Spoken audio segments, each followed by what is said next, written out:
Michael Jackson is considered one of the greatest superstars the world has ever known. He was a dancer, singer, songwriter, and philanthropist who transformed the music industry with a career spanning over 4 decades. His iconic moonwalk dance mesmerized millions and earned him the title King of Pop. Recently, however, his alleged son went public, finally confirming some long-standing rumors about Jackson. To understand the impact of this revelation, it's helpful to look back at Michael's early life, which sets the stage for the scandals that emerged later. Michael Joseph Jackson was born on August 29, 1958, in Gary, Indiana, as the 8th of 10 children. His father, Joseph Walter Jackson, was a former boxer who worked as a crane operator and played guitar in a local band, while his mother, Catherine Esther Jackson, worked at Sears and loved music, dreaming of becoming a country singer. Growing up in a strict household, discipline was enforced by his father, a man who played a pivotal role in guiding his children's musical careers. Despite the tension this created, music filled their home, and young Michael quickly showed impressive vocal talent and an innate sense of rhythm and dance. Michael's professional journey began at the young age of 6 as the lead singer of his family's band, the Jackson 5, formed with his older brothers Jackie, Tito, Jermaine, and Marlon. Performing at local talent shows and small venues, they soon gained a reputation for their dynamic performances, blending Motown hits, soul, and R&B. In 1965, they won a talent show where Michael danced to Barefootin' by Robert Parker and sang My Girl by The Temptations. From 1966 to 1968, the group toured the Midwest, often opening for famous acts like Sam and Dave, the O'Jays, and Gladys Knight as part of the Chitlin circuit of black clubs. In August 1967, their victory at an amateur night at Harlem's Apollo Theater helped boost their fame. The Jackson 5 recorded several songs for Steeltown Records in Gary, Indiana, with their debut single, Big Boy, released in 1968. Later that year, Bobby Taylor of Bobby Taylor and the Vancouvers discovered them, bringing the group to Motown Records and producing early songs, including Who's Lovin' You. After signing with Motown, the Jackson family relocated to Los Angeles to pursue their musical ambitions. In 1969, they made their TV debut at the Miss Black America pageant. Rolling Stone later praised Michael as a prodigy with incredible musical talent, describing him as the standout star of the group. By January 1970, their song I Want You Back had reached #1 on the Billboard Hot 100, staying at the top for 4 weeks. They followed up with 3 more hits, ABC, The Love You Save, and I'll Be There.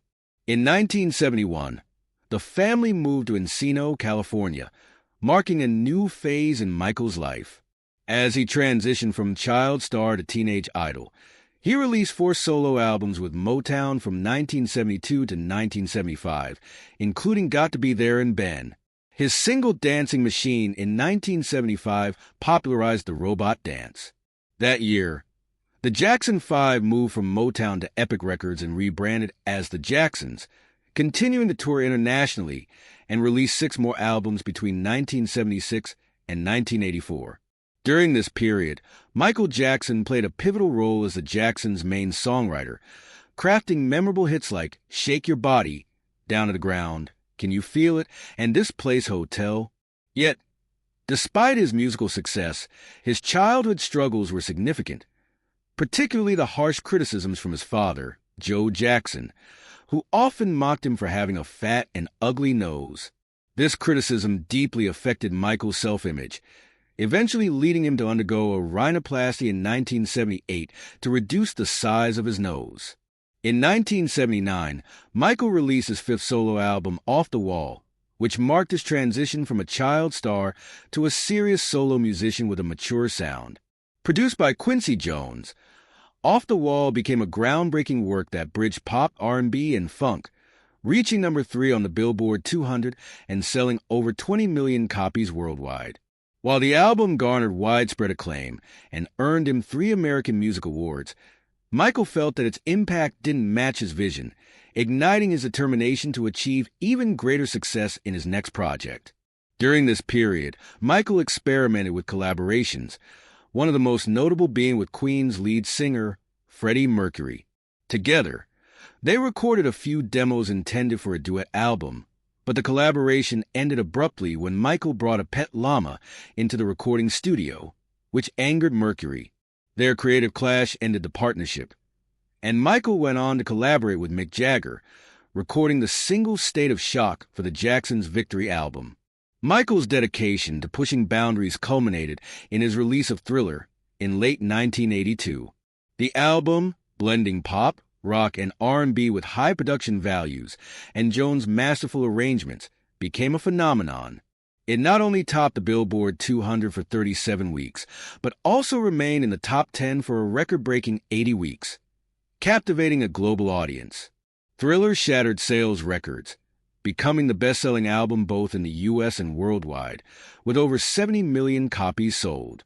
7 singles from Thriller, including Billie Jean, Beat It, and Wanna Be Startin' Something, reached the top 10 of the Billboard Hot 100, a first in music history.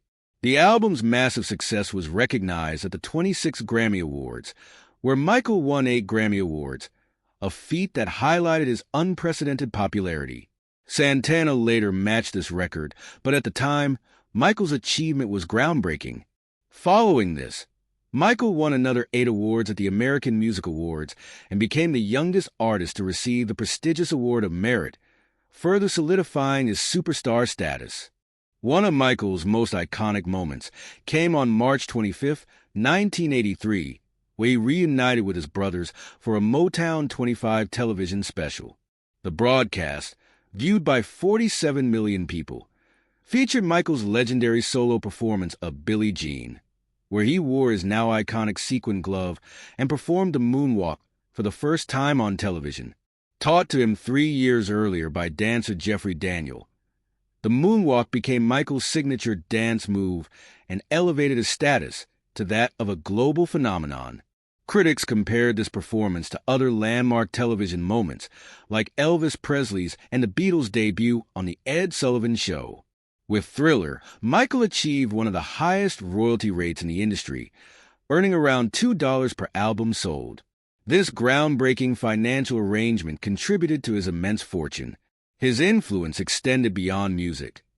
In 1984, Michael Jackson dolls hit the market, amplifying his fame, and a behind-the-scenes documentary on the making of the Thriller music video won a Grammy Award. Time magazine described his cultural impact, calling him a star across records, radio, and rock music videos.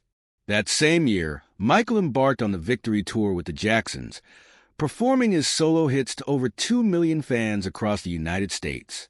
However, controversy arose over ticket sales, leading Michael to donate his $5 million share of the proceeds to charity. At the tour's final show at Dodger Stadium in Los Angeles, he announced his departure from the Jacksons, marking the end of an era and the start of his full commitment to his solo career. In 1985, Michael teamed up with Lionel Richie to co-write We Are the World, a charity single aimed at raising funds for famine relief in Africa. The song, which featured a historic lineup of prominent artists, sold 20 million copies, raised $63 million, and won 4 Grammy Awards, including Song of the Year. The success of We Are the World cemented Michael's reputation not only as a musician, but as a humanitarian with global influence. In the early 1980s, while working with Paul McCartney, Michael learned about the profitability of song ownership. McCartney, who owned rights to numerous songs, earned $40 million annually, which intrigued Michael. By 1983, Michael began acquiring music rights, marking the beginning of a savvy business strategy that would later impact his financial empire. However, despite his growing influence, Michael hadn't released an album in 5 years, creating massive anticipation for his next work. In 1987, Michael released Bad, an album that matched the success of Thriller and solidified his legacy as a global icon. Bad topped the charts in 25 countries and was the best-selling album worldwide in 1987 and 1988. It became the first album to feature 5 U.S. #1 singles, including Bad, Man in the Mirror, and The Way You Make Me Feel. Among these hits, Smooth Criminal became one of Michael's most iconic songs, showcasing his distinct vocal style and dynamic choreography. Bad earned Michael 2 Grammy Awards, one in 1988 for Best Engineered Recording, and another in 1990 for Best Music Video for Leave Me Alone. He also received an Award of Achievement at the American Music Awards. With Bad, Michael continued to push creative boundaries, not only as a musician, but as a visionary artist who redefined pop music. His success established him as a superstar of unprecedented influence, leaving an indelible mark on the music industry.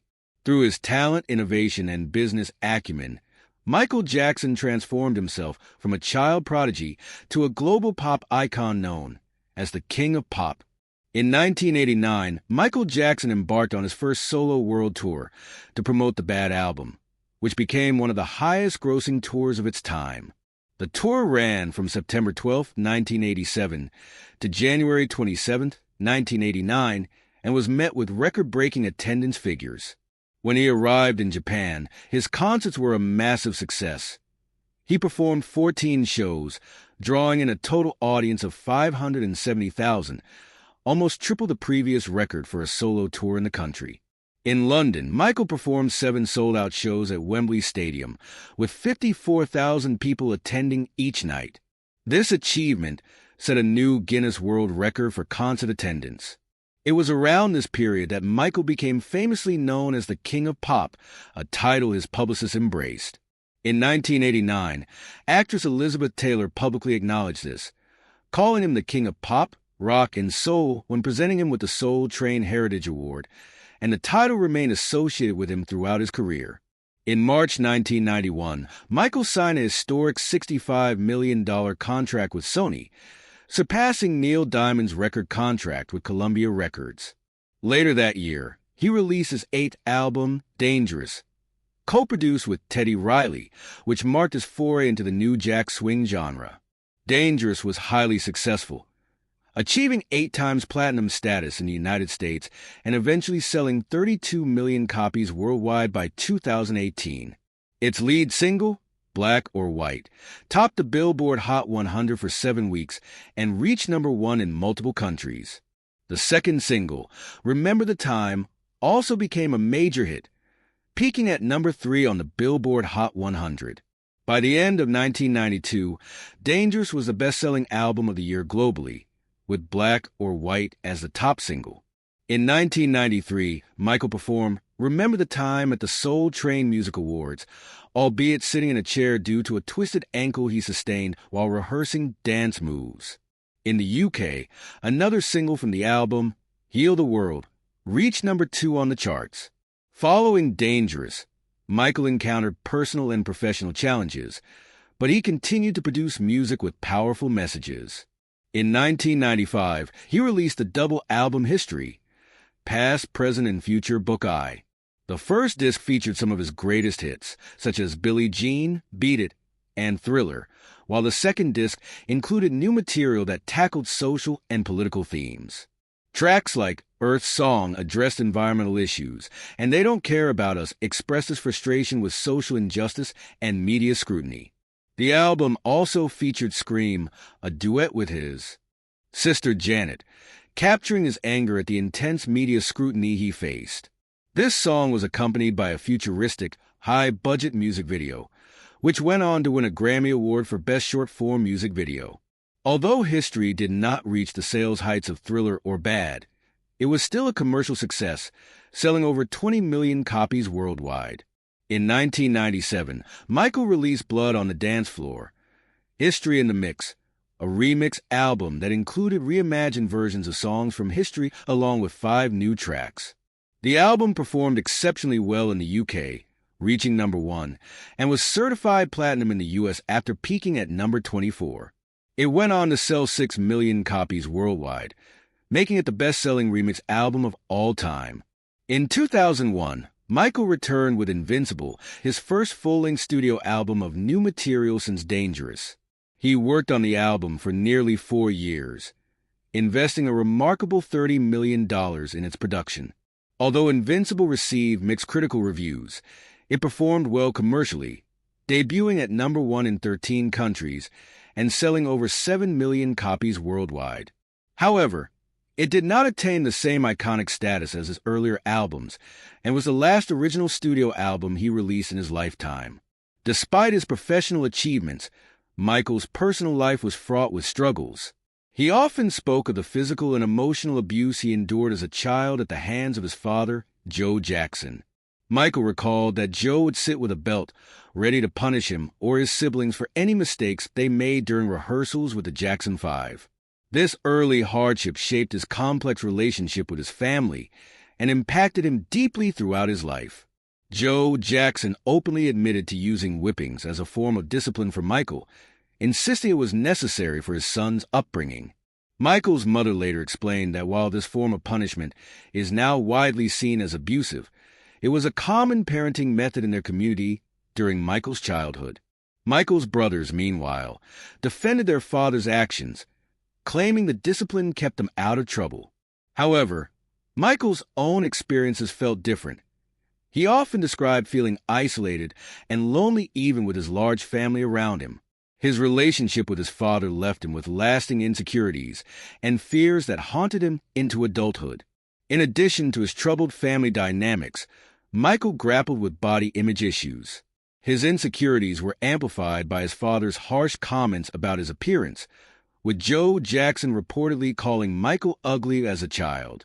But it was a skin condition called vitiligo that would transform Michael's appearance in a highly public way, causing his skin to lose pigment in patches and leading to a lighter complexion over time. This change drew intense public scrutiny, with rumors circulating that he was intentionally bleaching his skin. He faced a growing fascination and criticism over his evolving appearance, which led to ongoing media speculation about his motives and identity.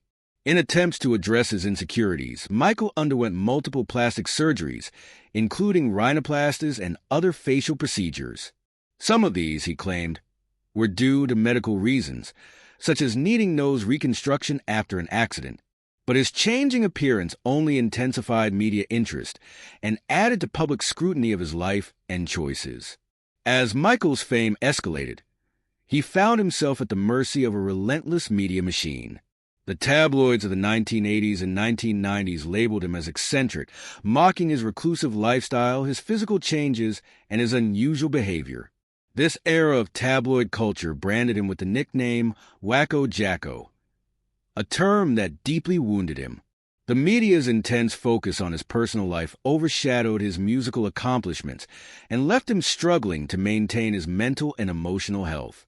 One of the most significant and damaging events in Michael's life occurred in 1993 when he was accused of child molestation by a 13-year-old boy.